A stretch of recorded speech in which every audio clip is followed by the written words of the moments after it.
Our campaign is called Road Ashram. Okay,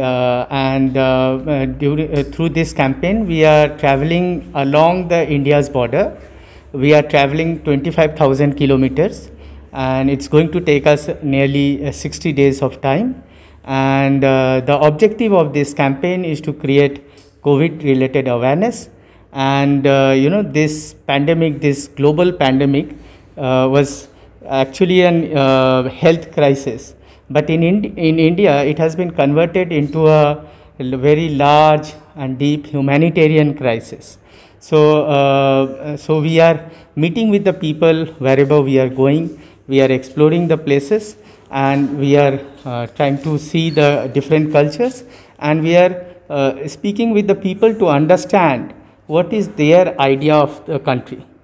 Okay, so this is what we are doing. And as I said, that we are going to travel 30 states and union territories. So actually, in the context of COVID, the lockdown was announced. Like all of you, we were also locked up in our houses in the different cities. And but we were some of the privileged people that we were not needed to worry about our next meal or what we are going to do tomorrow. Okay. However, not many of our countrymen were so lucky.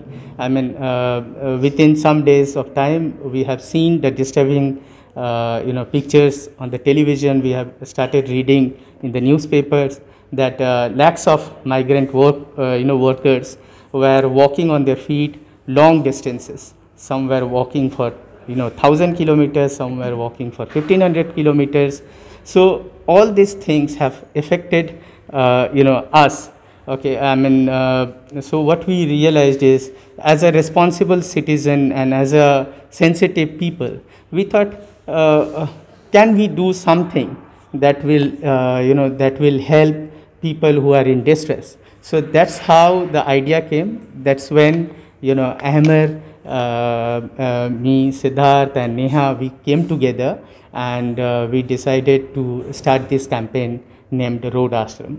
Yeah. So we've been traveling from the 4th of October, which means today is day 20. I personally am very comfortable and very, very happy with these two people because they are very sensitive, very mature, and they are making sure that I feel safe and comfortable. But the challenges, I think hygiene is a huge challenge in our country. There are no toilets, and if there are toilets and petrol pumps, I can count on my fingers. Over the last 20 days, I might have found 5 or 4 clean toilets. It will take me another 100 years of observation to be able to turn around and say if we've really grown.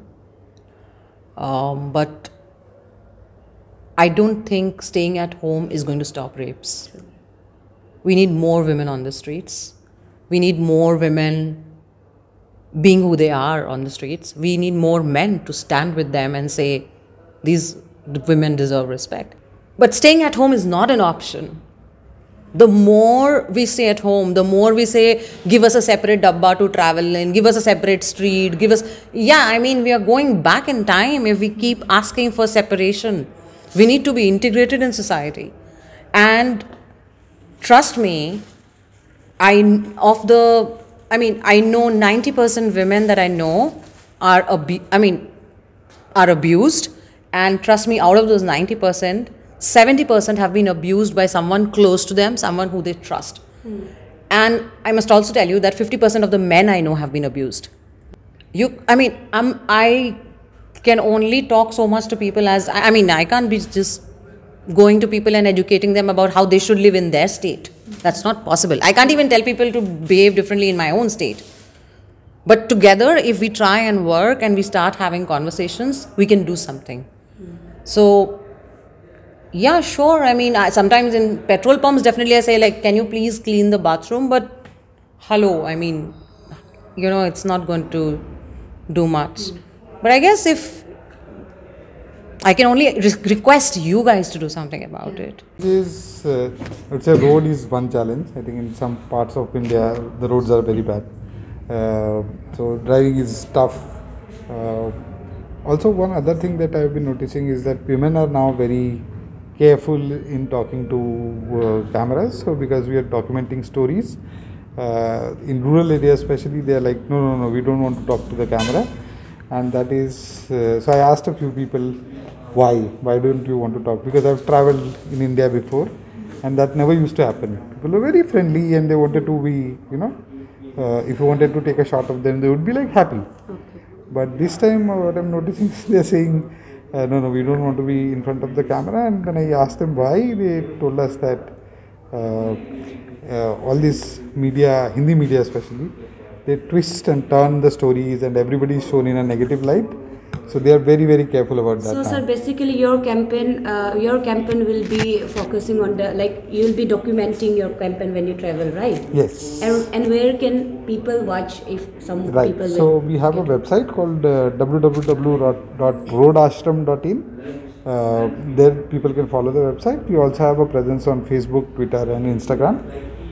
And as we go along, we make films on the way and then upload them to social media. So some of our videos are getting very good reach, and we are also being supported by a few celebrities. So we met Bhaichung Bhutia in Sikkim, and then we met Karma Paljor, who's the face of Northeast in the news media, and they have also supported the campaign.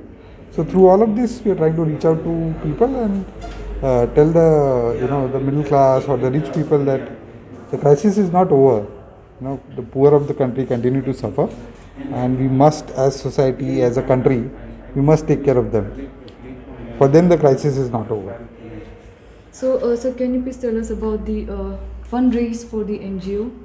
Funds raised for the NGO. So we are working with local NGOs wherever we go, and we are offering them a platform because the way we are moving, our car is very interesting. So people are generally curious and come to see the car. So we are offering local NGOs that they host an event where we raise money for them. We speak to local people and help them raise money, and all the money that we raise goes straight to the NGO. We don't take the money at all.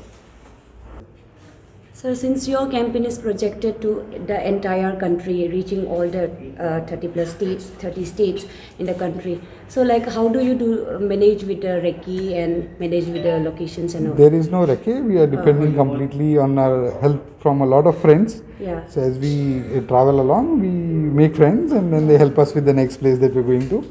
So it's very organic. We don't have a very definitive kind of. We have not done a recce.